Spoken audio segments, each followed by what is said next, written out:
Mango সিজনে cake খাবেন, কিন্তু চিনি, ময়দা, ওভেন কিছুই লাগবে না। না চিনি, না গুড়, না কলা, না ময়দা, না আটা। তাও এই কাপ কেক হবে এত ময়শ্চারাইজড, এত সুস্বাদু, আপনি বারবার বানাতে চাইবেন। আজ আমরা বানাচ্ছি একদম অন্যরকম ম্যাঙ্গো কাপ কেক। নমস্কার সকলকে, আমি সৌমি, ক্যানাডার থেকে আমার চ্যানেল প্রবাসী সৌমির রান্নাঘরে আপনাদের সকলকে স্বাগত। তো একটা ম্যাঙ্গো আমি ভালো করে টুকরো টুকরো করে কেটে একটা ব্লেন্ডারের মধ্যে দিয়ে দিলাম। আর তারপরে আমি এর মধ্যে অ্যাড করে দিলাম 1 1/4 কাপ সুজি। সুজি হালকা, সহজপাচ্য আর রিচ ইন কমপ্লেক্স কার্বোহাইড্রেটস, যা আপনাকে অনেকক্ষণ পেট ভরা অনুভব করাবে। আর তার মধ্যে আমি দিয়ে দিয়েছি 1/4 কাপ মেল্টেড বাটার বা গলানো মাখন। আপনারা চাইলে এটা ঘি দিয়েও করতে পারেন বা সাদা তেলেরও ব্যবহার করতে পারেন। আর তারপরে আমি দিয়ে দিলাম ডিসিডেড কিছু খেজুর, যেটা একদমই নরম। যদি খেজুরটা নরম না থাকে তাহলে একটুখানি গরম জলে ভিজিয়ে রাখলে খেজুরটা নরম হয়ে যাবে। তো এরপরে আমি দিয়ে দিলাম এর মধ্যে 1/2 কাপ দুধ। আর 1/2 কাপ দুধ অ্যাড করে এই সমস্ত উপকরণগুলিকে আমি একটা সুন্দর ব্লেন্ড করে নিলাম। এইরকম একটা টাইট মিক্সচার তৈরি হবে। তারপরে ব্লেন্ডার থেকে একটা মিক্সিং বোলে আমি এই মিক্সচারটা ট্রান্সফার করে নিচ্ছি।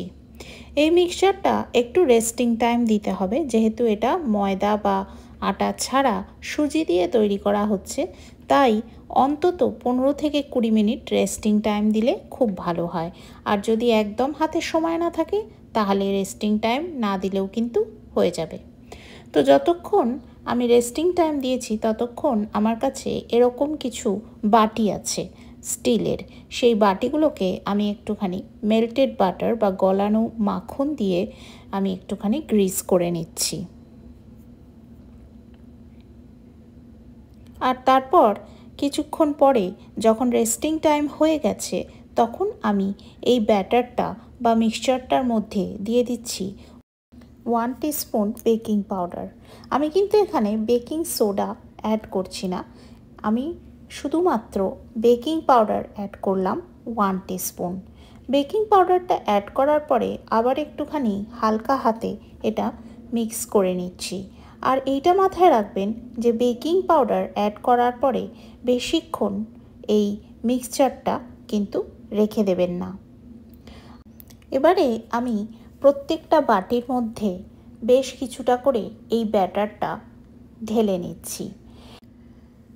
3/4 বাটির 3/4 ব্যাটারটা ঢালতে হবে। পুরো মুখ অবধি যেন না ঢালেন সেটাই খেয়াল রাখবেন, কারণ এটাতে যেহেতু বেকিং পাউডার দেওয়া আছে এটা একটু ফুলবে, সেই জন্য একটু জায়গা ছেড়ে দিয়ে ব্যাটারটা বাটির মধ্যে বা বাটিগুলোর মধ্যে ঢেলে নিতে হবে। এরপরে আমি এর উপরে গার্নিশিংয়ের জন্য রেখেছি কিছু ওয়ালনাট বা আখরোট বাদাম। আমি একটুখানি কেটে নিয়ে এগুলোর উপরে গার্নিশ করে দিচ্ছি। আপনারা আপনাদের ইচ্ছে অনুযায়ী যে কোনো ড্রাই ফ্রুটস দিয়ে ওপর থেকে গার্নিশ করতে পারেন। আর আমি বলে দিই, আমের সাথে খুব ভালো যায় কেশর। আপনারা কেশরের ব্যবহার করতে পারেন যখন ব্লেন্ডারে ব্লেন্ড করছেন সেই সময়ও, আবার গার্নিশিংয়ের সময়ও। আর ছোট এলাচেরও ব্যবহার করতে পারেন, আর টুটি ফ্রুটিরও ব্যবহার করতে পারেন। আমি শুধুমাত্র ওয়ালনাটস ইউজ করেছি। তো এবারে আমি একটা মোটা তলার একটা তাওয়া আর তার উপরে একটা ফ্রাইং প্যান আমি অলরেডি 10 মিনিটের জন্য হিট করে রেখেছিলাম।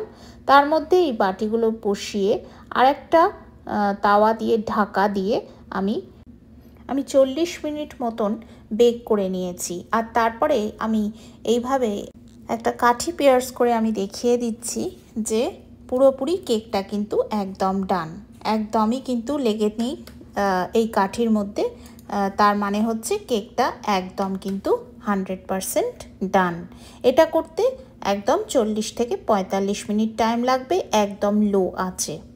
আর যদি আপনি যেটায় করছেন, যে পাত্রটায় করছেন, সেটা যদি মোটা তলার হয় তাহলে নিচে আর কোনো রকম ফ্রাইং প্যান বসানোর দরকার নেই। আমি যে পাত্রটায় করেছি সেটা যেহেতু মোটা তলার নয়, তাই জন্য নিচে আমি একটা মোটা তলার পাত্র বলতে একটা মোটা তলার ফ্রাইং প্যান আমি কিন্তু প্লেস করে নিয়েছি।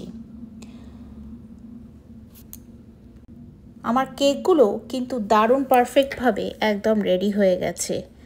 এই কেকটা খেলে কিন্তু ব্লাড সুগারের কোনো টেনশন নেই। এই কাপ কেক আপনি আপনার পুরো পরিবারের সাথে খাবেন কোনো গিল্ট ছাড়াই। তো আর দেরি কেন বন্ধুরা, অবশ্যই কিন্তু এই কেকটা আপনারা বাড়িতে কোনো ওভেন ছাড়াই বানিয়ে নিতে পারবেন। আর যদি ওভেনে বানান তাহলে 180 ডিগ্রি সেন্টিগ্রেডে 30 থেকে 35 মিনিটের মধ্যেই কিন্তু রেডি হয়ে যাবে এই দারুণ সুস্বাদু ম্যাঙ্গো কাপকেক। তুলোর মতন নরম আর ভীষণই সুস্বাদু খেতে, আর ততটাই ঠিক স্বাস্থ্যকর। আপনার যদি এই রেসিপিটা আজকে দেখে ভালো লাগে তাহলে অবশ্যই চ্যানেলে একটা লাইক, শেয়ার আর কমেন্ট করবেন। আর নতুন বন্ধুরা চ্যানেলটিকে সাবস্ক্রাইব করে পাশে থাকা বেল আইকনটা প্রেস করতে একদম ভুলবেন না।